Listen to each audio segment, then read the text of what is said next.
क्या होगा जब चार गे लड़के अपने वर्जिनिटी की वजह से परेशान हो? क्या होगा जब वो चारों दोस्त ये कसम खा ले कि छुट्टियों के खत्म होने से पहले उन्हें किसी भी हाल में अपनी वर्जिनिटी खोनी होगी? क्या वो अपने इस मकसद में कामयाब हो पाएंगे या वर्जिनिटी खोने के चक्कर में कुछ और ही कारनामे कर बैठेंगे? रोमियो टॉकीज पर आज हम एक्सप्लेन करेंगे एक बहुत ही फनी और रोमांटिक कॉमेडी मूवी। तो चलिए शुरू करते हैं। फिल्म की शुरुआत में हमें अमेरिका का एक हाई स्कूल दिखाया जाता है जहां एंडी बहुत ही ध्यान से अपने प्रोफेसर को पढ़ाते हुए देख रहा था, पर असल में उसका ध्यान टीचिंग पर नहीं बल्कि उनके पिछवाड़े पर होता है। तभी वो मैथ्स प्रोफेसर एंडी को सामने आकर एक प्रॉब्लम सॉल्व करने के लिए कहते हैं। एंडी बहुत ही शर्माता हुआ अपने बेंच से उठता है क्योंकि उसका प्राइवेट पार्ट पूरी तरह से खड़ा हो गया था। प्रोफेसर उसका खड़ा प्राइवेट पार्ट देख लेते हैं और देखकर फटाक से अपनी पैंट उतार कर एंडी को जोर से टेबल पर खींचकर उसे वहीं पर पेलने लगते हैं। एंडी को इसमें बहुत मजा आ रहा था और क्लास में किसी को कोई फर्क नहीं पड़ रहा था कि वहाँ क्या चल रहा है, लेकिन ये सब एंडी का सपना था। वो अपने रूम में बैठे बैठे ही सब कुछ इमेजिन कर रहा था। एंडी एक वर्जिन है, इसलिए वो हमेशा अलग अलग सब्जियों से खुद को खुश करने की कोशिश करता रहता। वो गाजर का मजा ले ही रहा था, उतने में कमरे में उसकी माँ आ जाती है। वो बताती है कि जब भी वो सब्जियां लाती है फ्रिज से सारी सब्जियां हमेशा गायब हो जाती है। आज वो अपनी काकड़ियां ढूंढने के लिए आई थी। वो धोने के लिए जब बिस्तर से कपड़े उठाती है तभी उन्हें अपनी काकड़ी प्रोटेक्शन में लपेटे हुए मिलती है। तभी एंडी के पिता भी वहाँ आ जाते हैं। काकड़ी देखकर एंडी की माँ बहुत डर जाती है, लेकिन एंडी के पिता उन्हें बताते हैं कि काकड़ी के ऊपर प्लास्टिक लपेटा हुआ है। तभी एंडी की माँ एंडी के ऊपर से चादर हटा देती है। तभी उन्हें वहाँ पर घर से मिसिंग बहुत सारी चीजें मिलती है जिनमें उनकी सारी सब्जियां भी थी, जिसे देख एंडी के पेरेंट्स हैरान हो जाते हैं और एंडी सबके सामने बहुत शर्मिंदा होता है। आखिरकार उन्हें पता चल गया था कि सारी सब्जियों का एंडी क्या करता है, पर एंडी के पेरेंट्स बहुत समझदार है। वो एंडी की हालत को अच्छे से समझते हैं। फिर हमें दिखाते हैं आज उनके स्कूल का आखिरी दिन था। अब छुट्टियां शुरू हो गई है। चारों दोस्त बहुत खुश थे कि अब छुट्टियों के बाद वो लोग कॉलेज जाएंगे। उनके ग्रुप का सबसे हैंडसम लड़का है जेरेड और एक लल्लू सा दिखने वाला लेकिन क्यूट लड़का है ग्रिफ। तीसरा है निको जो बहुत ही मजाकिया और खुल के जीने वाला है, और चौथा था एंडी। चारों बचपन से एक दूसरे के अच्छे दोस्त थे और चारों गे और वर्जिन है। आज रात उनकी ग्रेजुएशन पार्टी होने वाली थी जिसके लिए सब लोग बहुत एक्साइटेड थे। एंडी को अपने मैथ्स प्रोफेसर पर बहुत क्रश था। उसे यकीन था अब जबकि वो उनका स्टूडेंट नहीं रहा तो आज पार्टी में वो उसकी पक्का ले लेंगे। प्रोफेसर भी पार्टी में आने का वादा करते हैं। तभी वहाँ पर एक अंधी लड़की आती है। वो निको की गर्लफ्रेंड थी। निको ने अब तक उसे नहीं बताया था कि वो गे है क्योंकि वो उसका दिल तोड़ना नहीं चाहता था। तभी जेरेड सबको बताता है कि शायद आज रात उसका खाता खुलने वाला है क्योंकि आज उसकी डेट नाइट है। सब लोग उसके लिए खुश होते हैं। तभी वहाँ पर उनकी एक लेस्बियन फ्रेंड आ जाती है। आज रात पार्टी उसी के घर पर होने वाली थी। वो बहुत ज्यादा एक्साइटेड थी। वो वहाँ पर आकर उन चारों को चिढ़ाती है क्योंकि वो जानती थी कि वो सब लोग वर्जिन हैं। वो उनका मजाक बनाकर उन्हें शर्मिंदा करती है। चारों अब इस बात को थोड़ा सीरियस ले लेते हैं। उन्हें अब वर्जिन नहीं रहना था। तभी वहाँ पर निको की माँ आती है। निको के माँ को पता नहीं था कि निको गे है। निको के सारे दोस्त उससे कहते हैं कि तुम अपनी माँ को कब बताओगे कि तुम गे हो? क्या उन्हें तुम्हारे बारे में बिल्कुल क्लू नहीं है? तब निको कहता है कि उसकी माँ हमेशा सोचती है कि वो एक बहुत ही स्पेशल लड़का है, इसलिए सबसे अलग है। फिर तीनों दोस्त जेरड से पूछते हैं कि क्या तुम्हें किसी के पिछवाड़े में अपनी उंगली डालकर मजे देना और लेना पसंद है? वो कहता है हाँ मुझे पसंद है। अब सब जानना चाहते थे कि ऐसा करते वक्त कैसा फील होता है, और जेरड बताता है कि बहुत गर्म और बहुत ज्यादा मजा आता है। ये सुनकर सब लोग बहुत एक्साइट हो जाते हैं। अब रात को पार्टी बहुत जोर शोरों में शुरू हो जाती है। सब लोग पार्टी में आ जाते हैं। जेरड अपने डेट को लेकर आता है। वो अपने दोस्तों से पूछता है क्या उसकी डेट हॉट है। सबको वो लड़का बहुत हॉट लगता है। जेरड बताता है कि वो एक पावर बॉटम है। हालांकि किसी को नहीं पता था कि पावर बॉटम का मतलब क्या होता है। अब जेरड अपनी डेट को कमरे में ले जाकर उसके साथ इंटीमेट होने लगता है, लेकिन उसने आज बहुत ज्यादा ड्रिंक कर लिया था। वो लड़का उससे क्या बात कर रहा था उसे बिल्कुल समझ नहीं आता। नशे में धुत वो बस उसके साथ इंटीमेट होने लगता है। थोड़ी देर मजे करने के बाद वो लड़का कहता है कि अब मैं चाहता हूँ कि तुम मेरे अंदर आ जाओ, लेकिन जेरड ने इतनी शराब पी रखी थी कि वो उस लड़के के पीठ पर उल्टियाँ कर देता है और उसका सारा प्लान फ्लॉप हो जाता है। दूसरी तरफ हमें दिखाते हैं एंडी का क्रश मैथ्स प्रोफेसर की पार्टी में एंट्री हो जाती है। उन्हें बस देखते ही एंडी का खड़ा हो जाता है, लेकिन वो अपनी लेस्बियन फ्रेंड के साथ मस्ती करने लगता है और जोर जोर से उस प्रोफेसर का नाम लेता है। उसे वैसी हरकतें करता देख वो प्रोफेसर भी शर्मिंदा होकर वहाँ से चले जाते हैं। अब सारे दोस्त बैठकर दुख मनाते हैं। आज की रात एंडी और जेरेड का सपना तो अधूरा रह गया था। तभी उन्हें पता चलता है कि पार्टी में उन चारों के अलावा सब लोग मजे कर रहे थे। तभी निको कहता है कि जेरेड और ग्रीफ तुम दोनों एक दूसरे के साथ इंटीमेट क्यों नहीं होते। तभी वो दोनों हंसने लग जाते हैं। जेरेड बताता है कि हम दोनों भाई जैसे हैं और दोनों भी टॉप है, और ग्रीफ कहता है कि जेरेड तो मेरे टाइप का भी नहीं है। फिर वो लोग वहीं पर सो जाते हैं। सुबह जब वो लोग उठते हैं तब देखते हैं कि उनकी लेस्बियन फ्रेंड ने स्कूल के तीन तीन लड़कियों को एक रात में ही पेल दिया था। उसे देख सब हैरान थे। वो आकर सबका मजाक बनाती है कि चारों अब भी वर्जिन ही है। सब डर जाते हैं कि स्कूल के वो चार ही लड़के होंगे जो कॉलेज जाने से पहले तक वर्जिन है, और ये उन लोगों के लिए बहुत ही शर्म की बात थी।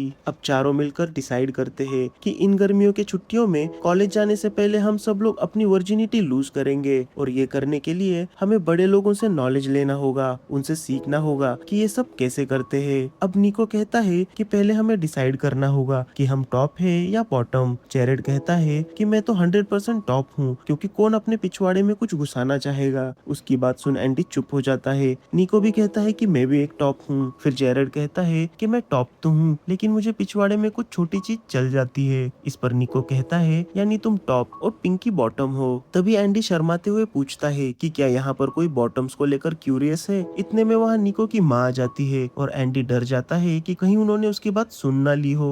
उनके जाने पर एंडी झूठ कहता है कि वो भी एक टॉप है, लेकिन सब जानते हैं कि उसे अपने पिछवाड़े में चीजें डालना पसंद है। अब सब मिलकर एक डेडलाइन डिसाइड करते हैं और कसम खाते हैं कि उस डेडलाइन तक सब लोग इंटीमेट होकर रहेंगे। अब सब लोग मिलकर तैयारी में लग जाते हैं। क्रिफ को हमेशा लगता है कि उसका पिछवाड़ा बहुत ही छोटा है, जिस वजह से वो अट्रैक्टिव नहीं लगता। जेरेड की बॉडी तो बहुत अच्छी थी, लेकिन उसे हमेशा ये लगता है कि उसका प्राइवेट पार्ट थोड़ा छोटा है। सबकी अपनी इनसिक्योरिटीज थी। निको भी अपनी गर्लफ्रेंड से एक फोटो खिंचवाकर उसे एक डेटिंग साइट पर अपलोड करता है। वो किसी हॉट डैडी के साथ इंटीमेट होना चाहता था। इधर एंडी अपने पिछवाड़े के बाल क्लीन कर रहा था। तभी उसके डैड अचानक उसके रूम में आ जाते हैं। वो जानते थे एंडी बार बार फ्रिज से वेजिटेबल्स चुराता है, इसलिए वो उसके लिए मार्केट से कुछ सामान लेकर आते हैं जो वो अपने पिछवाड़े में सेफली घुसा सके। लेकिन वो सारी चीजें देख एंडी बहुत शर्मा जाता है, पर उसके डैड बहुत ही ओपन माइंडेड है। वो चाहते हैं एंडी सब कुछ सेफली करे। अब एक दिन सब लोग मिलकर गे बियर्स के साथ मैच खेलने जाते हैं, जहाँ पर जेरेड की मुलाकात एक बो नाम के लड़के से होती है। बो बहुत ही हैंडसम था। जेरेड को वो अच्छा लगता है और बातों ही बातों में जेरेड बो को पटा लेता है। अब शाम को सब मिलकर एंडी के घर चिल करते हैं। तब जेरेड बताता है कि आज रात उसकी बहू के साथ डेट है। तभी निको बहुत खुश होकर बताता है कि इंटरनेट पर उसको एक लड़के का रिस्पॉन्स आया है जो उसमें इंटरेस्टेड है। उसने अपने प्राइवेट पार्ट का पिक भी सेंड किया था जो कि काफी बड़ा था। एंडी कहता है कि ग्रिफ का प्राइवेट पार्ट भी इतना ही बड़ा है। साइज की बात सुनते ही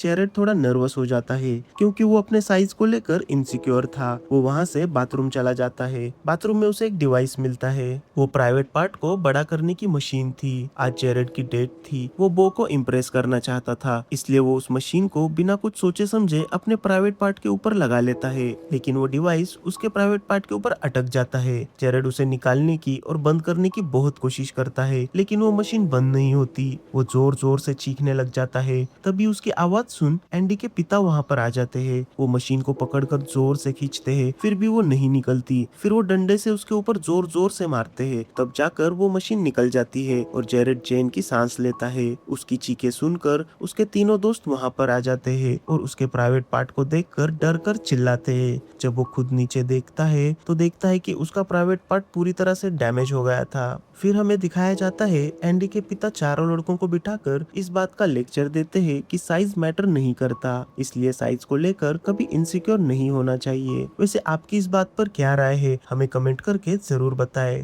एंडी के पिता की बातें सुन चारों भी बहुत शर्मिंदा होते हैं। जब वो वहाँ से जा रहे होते हैं, सब देखते हैं कि उनका प्राइवेट पार्ट भी पूरा खड़ा हो गया था, जिसे देख सब लोग डर जाते हैं। बेचारे जेरेड को बो के साथ उसकी आज की डेट कैंसिल करनी पड़ती है और वो आज भी वर्जिन ही रह रह जाता है। फिर हमें दिखाते हैं ग्रिफ अपने पिछवाड़े को परफेक्ट शेप देने के लिए एक जुम्बा क्लास ज्वाइन करता है। वहाँ वो बहुत मेहनत करने की कोशिश करता है, जहाँ उसकी मुलाकात वहाँ के कोच एंजल से होती है। एंजल ग्रिफ को सिखाने लगता है कि अपने पिछवाड़े को अच्छा शेप कैसे दिया जाए। ग्रिफ उससे काफी इम्प्रेस हो जाता है। एंजल बताता है कि वो एक क्लब में स्ट्रिपर भी है। एंजल उसे अपना नंबर दे देता है। घर आकर ग्रिफ एंजल को कॉल करने का सोचता है, लेकिन कुछ सोचकर वो उसे कॉल नहीं करता। वो अपने बेड पर लेटकर एक सपना देखने लगता है। यहाँ हमें पता चलता है कि ग्रिफ अपने बेस्ट फ्रेंड जेरेड को बहुत पसंद करता है। उसे वो हमेशा से ही पसंद था, लेकिन जेरेड को हमेशा से ही बड़े पिछवाड़े वाले लड़के पसंद थे। इसीलिए ग्रिफ ने वो जुम्बा क्लास ज्वाइन किया था, ताकि जेरेड उसके पिछवाड़े को नोटिस कर सके। फिर अचानक उसका सपना टूट जाता है और सपने में ही उसका नाइटफॉल हो गया था। इधर जेरेड अपनी डेड बो के पिछवाड़े को देख मदहोश हो रहा था। वो उस पल का बेसब्री से इंतजार कर रहा था जब दोनों साथ में रात बिताएंगे। वो उसे गोल्फ खेलना सिखा रहा था, जिस वजह से दोनों एक दूसरे के बहुत करीब आ जाते हैं और जेरेड की एक्साइटमेंट और बढ़ जाती है। फिर हमें दिखाते हैं निको अपनी डेट पर आ जाता है, जिसे वो ऑनलाइन मिला था। लेकिन निको को पता चलता है कि वो लड़का बहुत ज्यादा नशे करता है और वो हर वक्त बस ड्रग्स की ही बातें करता रहता, जिससे निको थोड़ा डर जाता है। फिर वो लड़का उठकर डांस करने लगता है। निको भी उसको ज्वाइन कर लेता है। निको एंजॉय कर ही रहा था, इतने में उस लड़के को ओवरडोज की वजह से अटैक आ जाता है। निको को लगता है कि वो भी कोई डांस स्टेप ही है, लेकिन जब वो नीचे गिरता है तब निको की फट जाती है और वो जल्दी से 911 पर कॉल कर हेल्प बुलाता है। लेकिन जो लोग हेल्प करने आए थे वो लोग भी अजीब थे। वो लोग सांस देने के नाम पर उस लड़के को किस करने लगते हैं और आखिरकार शॉक देकर उसे उठा लेते हैं। पर वो लड़का उठते ही फिर से डांस करना शुरू करता है और वो दो पुलिस वाले भी उसे ज्वाइन कर लेते हैं। बेचारा निको चुपचाप वहाँ से चला जाता है। उसका भी आज का प्लान फेल हो गया था। वो उदास होकर अपने घर वापस जाता है और फाइनली अपनी माँ को बता देता है कि वो गे है और उसे लड़के पसंद है। उसकी माँ खुशी से उसे एक्सेप्ट कर लेती है और बताती है कि वो बचपन से ही जानती थी कि वो गे है। फिर हमें दिखाते हैं एंडी अपने घर पर अकेला था। वो देखता है किचन में पाए बना कर रखा हुआ था। पाए देखते ही उसके खुरापती दिमाग में एक आइडिया आता है। जब भी वो घर पर अकेला होता हमेशा कुछ न कुछ अजीब हरकतें करता। वो देखता है पाए बहुत ही सॉफ्ट और टेस्टी भी है। थोड़ी देर बाद एंडी के माँ बाप घर आ जाते हैं। अंदर आकर वो देखते हैं एंडी ने पाए को अपना शिकार बना दिया था। उसे ऐसी हालत में देख उसकी माँ पागल हो जाती है और एंडी शर्मिंदा होकर वहाँ से भाग जाता है। फिर हमें जेरेड को दिखाया जाता है, जो अपने घर स्विमिंग कर रहा था। वहाँ पर ग्रिफ भी अपनी बुक पढ़ रहा था। जेरेड उसे उठाकर पानी में फेंक देता है। दोनों भी पूरी तरह से भीग जाते हैं। ग्रिफ जब अपना शर्ट उतारता है तो भीगे टी शर्ट के अंदर से उसे ग्रिफ के निपल्स दिखाई देते हैं। ग्रिफ तो पहले से ही उसे बहुत पसंद करता था। दोनों एक दूसरे को देखते हैं, एक दूसरे के करीब आना चाहते हैं, लेकिन वो लोग खुद को रोक लेते हैं। जेरेड ग्रिफ के साथ शेयर करता है कि जल्द ही वो बो के साथ इंटीमेट होने वाला है, लेकिन वो अंदर से थोड़ा डरा हुआ है। शायद वो इसके लिए अभी रेडी नहीं है। ग्रिफ उसे प्यार से समझाता है कि अगर तुम सच में उसे पसंद करते हो, उस पर ट्रस्ट करते हो, तो तुम्हें डरने की कोई जरूरत नहीं, तुम ये अच्छे से कर लोगे। उसकी बात सुन जेरेड को राहत मिलती है। वो जानता है कि ग्रिफ उसे बहुत अच्छे से समझता है, पर उसे क्या पता था ग्रिफ तो उससे बहुत प्यार करता है। इधर एंडी भी किसी से ऑनलाइन चैट कर रहा था। उसे पता चलता है कि वो तो उनके मैथ्स प्रोफेसर है। फिर वो उनसे मिलने के लिए उनके घर जाता है। वो उनके साथ इंटीमेट होने के लिए बहुत एक्साइटेड था। प्रोफेसर को लगता है कि एंडी को इन सब का बहुत ज्यादा एक्सपीरियंस है, क्योंकि चैटिंग करते वक्त उसने उनके हर बात में हाँ में हाँ मिलाया था। लेकिन असल में एंडी कुछ भी नहीं जानता था। वो चेंज करने के लिए जाते हैं। तब तक एंडी उनके लिए रेडी हो जाता है। प्रोफेसर बाहर आकर एंडी के साथ बहुत सारी अजीब हरकतें करते हैं। उसकी बहुत पिटाई करते हैं। फिर वो उसे अपने कांच के टेबल के नीचे लेटा देते हैं। उसे समझ नहीं आता कि अब वो क्या करने वाले हैं और वो प्रोफेसर उसके ऊपर बैठकर पोटी कर देते हैं। इसके बाद एंडी डर के मारे वहाँ से भाग जाता है। बेचारा एंडी शायद ये सदमा कभी भूल नहीं पाएगा। वो इतना डर गया था कि वो अपने दोस्तों से कहता है कि शायद उसे ये सब छोड़कर एक प्रीस्ट बन जाना चाहिए। उनकी छुट्टियां खत्म होने आई थी, लेकिन अब तक किसी का खाता नहीं खुला था। लेकिन एंडी को छोड़ सबके पास डेट थी और जल्द ही उन सबका सपना पूरा होने वाला था। निको बताता है कि एक गे राइटर अपनी नई बुक पब्लिश करने के लिए उनके शहर आने वाला है। अगर सब कुछ सही रहा तो वो उनके साथ इंटीमेट इंटीमेट होगा। अब निको उस राइटर से मिलने जाता है। नोटी नोटी बातें कर वो उस राइटर को इम्प्रेस करने की कोशिश करता है। राइटर उससे इम्प्रेस होकर उसके घर आ जाता है। उसके साथ इंटीमेट होने से पहले निको अपना पिछवाड़ा अच्छे से साफ कर लेता है। आज वो कोई गलती नहीं करना चाहता था, इसलिए वो अपना पिछवाड़ा साफ करने के लिए और भी ज्यादा लिक्विड का यूज करता है ताकि एन वक्त पर कोई दिक्कत ना हो। इसके बाद वो राइटर को रिझाने के लिए उसके सामने अजीब सा डांस करने लगता है। राइटर को उसकी हरकतें अजीब लगती है, लेकिन उसे मजा तो आ रहा था। वो आज की रात का पूरी तरह से मजा लेना चाहता था। जब उनकी बात आगे बढ़ने ही वाली थी, तब अचानक निको पाद मारने लगता है, जिससे वो राइटर थोड़ा अनकंफर्ट हो जाता है। ज्यादा लिक्विड यूज करने की वजह से अब निको को लूज मोशन होने लग गए थे। वो दौड़ता हुआ बाथरूम में चला जाता है। उसकी हालत अब बहुत ज्यादा खराब हो गई थी। उसकी पाद की आवाजें और बदबू बाहर तक आने लग जाती है। जब वो बाहर आकर देखता है, तब तक वो राइटर वहाँ से भाग गया था। यानी निको की ये डेट भी फेल हो गई थी। उसे बहुत बुरा लगता है।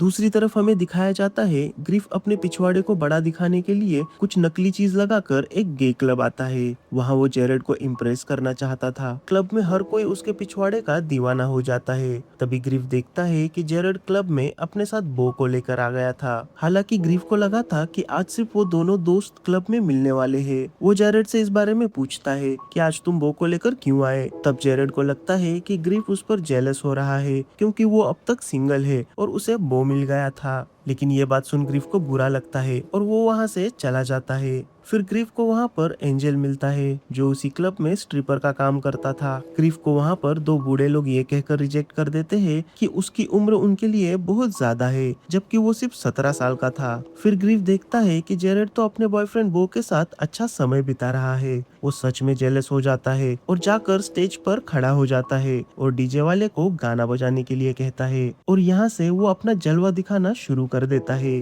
उसके सेक्सी मूव्स देखकर क्लब में सारे लोग उसके दीवाने हो जाते हैं। जेरेड भी उसे देख शॉक हो जाता है। उसने इससे पहले ग्रिफ का ये रूप कभी नहीं देखा था। वहाँ पर खड़ा एंजल भी उसे देख उसे चेयर करने लगता है। एक्साइटमेंट में ग्रिफ अपने पिछवाड़े को जोर जोर से नीचे पटकने लग जाता है और अचानक कुछ फूटने की आवाज आती है और उसके पैंट से कोई चीज बाहर निकल कर गिर जाती है और उसमें से हवा निकल जाती है। वहाँ खड़े सब लोग समझ जाते हैं कि ग्रिफ का ये असली पिछवाड़ा नहीं था। वो सब शॉक होकर उस पर जोर जोर से हंसने लगते हैं और उसकी बहुत ज्यादा इंसल्ट हो जाती है। वो अपनी पैंट पहनकर वहाँ से भाग जाता है। फिर हमें दिखाया जाता है जेरेड बो के साथ कार में इंटीमेट होने की कोशिश करता है, लेकिन किसी वजह से उसका मूड नहीं बन रहा था। बो तो आज उसे पूरा मौका देता है, लेकिन जेरेड कहता है कि उसे बस घर जाना है, जिससे बो का भी मूड खराब हो जाता है और आज की शाम जेरेड का भी कुछ नहीं होता। दूसरी तरफ एंडी भी बहुत डेस्परेट था। वो किसी के साथ इंटीमेट होने के लिए एक पब्लिक टॉयलेट में आता है। वहाँ उसे एक आदमी मिलता है जो उसे अंदर जाने के लिए कहता है। वो जब टॉयलेट के अंदर जाकर बैठता है, तब साइड के बाथरूम के होल से उसे किसी का प्राइवेट पार्ट बाहर आया हुआ दिखाई देता है। जब वो और करीब जाकर देखने लगता है, तब वहाँ से एक प्राइवेट पार्ट बाहर आकर सीधे उसकी आंख में घुस जाता है। जब वो नीचे गिरता है, तो उसे नीचे से उस आदमी के जूते दिखाई देते हैं, जिन्हें देख वो समझ जाता है कि वो तो उसके पिता है। अब दोनों बाहर आकर एक बहुत ही ऑकवर्ड सिचुएशन में बैठ जाते हैं।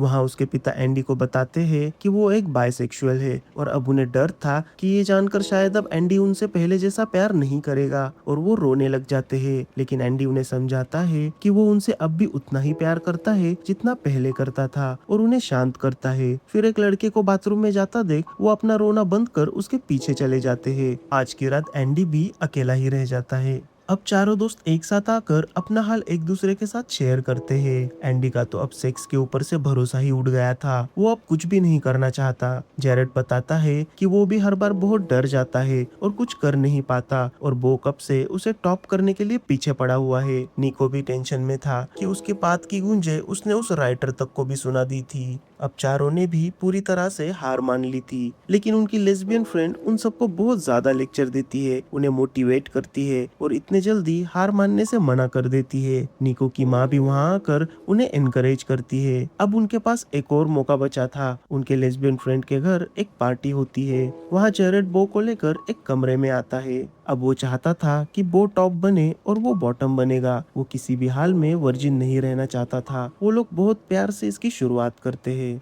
दूसरी तरफ पार्टी में ग्रिफ भी एंजल को लेकर आया था। एंजल हमेशा से ही ग्रिफ जैसा है उसे वैसा ही पसंद करता था। वो लोग भी बाहर खुली जगह में प्यार से अपनी शुरुआत करते हैं। वहाँ से ग्रिफ को जेरेड का रूम दिखाई दे रहा था और परछाई में जेरेड और बो का रोमांस वो साफ साफ देख पा रहा था, लेकिन वो उसे इग्नोर कर अपना पूरा ध्यान एंजल की तरफ लगाता है। फिर हमें एंडी को दिखाते हैं जो कि अब कुछ करना नहीं चाहता, इसलिए वो अपने मोबाइल पर बस गेम खेलते हुए बैठ जाता है। दूसरी तरफ निको घर में घूमते घूमते रिस्ट्रिक्टेड एरिया में पहुंच जाता है, जहां उसकी मुलाकात उसके लेस्बियन फ्रेंड के ग्रैंडपा से होती है। निको को ग्रैंडपा बहुत अच्छे लगते हैं। एक दूसरे के साथ बातें करते हुए दोनों एक दूसरे में इंटरेस्ट दिखाने लग जाते हैं। इधर एंजल और ग्रिफ भी बहुत जोश में थे, लेकिन ना चाहते हुए भी ग्रिफ अपना ध्यान जेरेड के रूम से हटा नहीं पा रहा था। एंजल समझ जाता है कि ग्रिफ अपने दोस्त से बहुत प्यार करता है। वो उसे जल्दी से जेरेड के पास जाने के लिए कहता है, इससे पहले कि बहुत देर हो जाए। ग्रिफ दौड़ता हुआ जेरेड के कमरे में जाता है। वो जेरेड को ऑलमोस्ट बॉटम बनाने ही वाला था। ग्रिफ के आने से वो लोग एक बहुत ही ऑकवर्ड सिचुएशन में रुक जाते हैं। जेरेड ग्रिफ पर बहुत गुस्सा था, लेकिन ग्रिफ कहता है कि ये एक इमरजेंसी सिचुएशन है और वो अपने प्यार का इजहार कर देता है। और वो बताता है कि वो हमेशा से ही उसे पसंद करता था, काफी वक्त से उसे उससे प्यार है।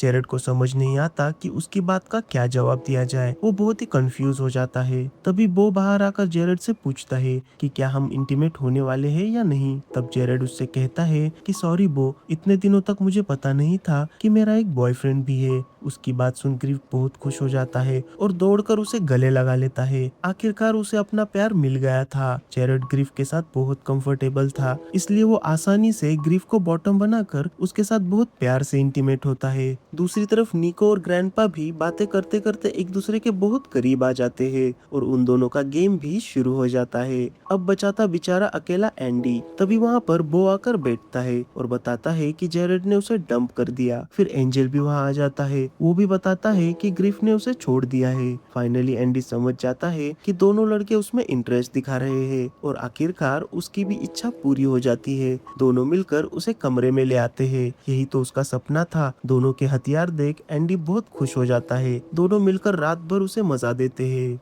आखिरकार चारों दोस्तों का सपना एक रात में ही पूरा हो जाता है। चारों को वो सब मिल गया था जैसा वो हमेशा से चाहते थे। अब उनमें से कोई वर्जिन नहीं था। सुबह में निको खुशी से ग्रैंडपा के साथ उठता है। जेरेड और ग्रिफ एक दूसरे को अपनी बाहों में पाते हैं और दोनों साथ में बहुत खुश थे। ये बस एक रात की ही बात नहीं थी। वो दोनों एक दूसरे को सच्चे दिल से चाहते थे और हमेशा साथ रहना चाहते हैं। एंडी भी एक बड़ी सी मुस्कान के साथ सुबह उठता है, लेकिन वो देखता है वो बेड पर अकेला था। उसे हमेशा से ही एक ऐसी ही रात चाहिए थी। दोनों ने मिलकर उसे अच्छे से सेटिस्फाई किया था। आज वो बहुत खुश था। चारों दोस्त अब सेलिब्रेट करते हैं क्योंकि जो कसम उन लोगों ने खाई थी अब वो पूरी हो गई थी। वो लोग अब अपने लाइफ में पूरी तरह से सेटिस्फाई थे। वो लोग सोचते हैं कि अब उनका स्कूल खत्म हो गया है और अब वो बच्चे नहीं रहे और अब सब लोग कॉलेज जाएंगे और अपने अपने लाइफ में आगे बढ़ेंगे, लेकिन हमेशा एक दूसरे को मिस करेंगे। और इसी के साथ ये फिल्म यहीं पर खत्म होती है। इस फिल्म का एक सीक्वल भी है। अगर आप चाहते हैं कि मैं उसे भी एक्सप्लेन करूं तो आप कमेंट करके जरूर बताएं।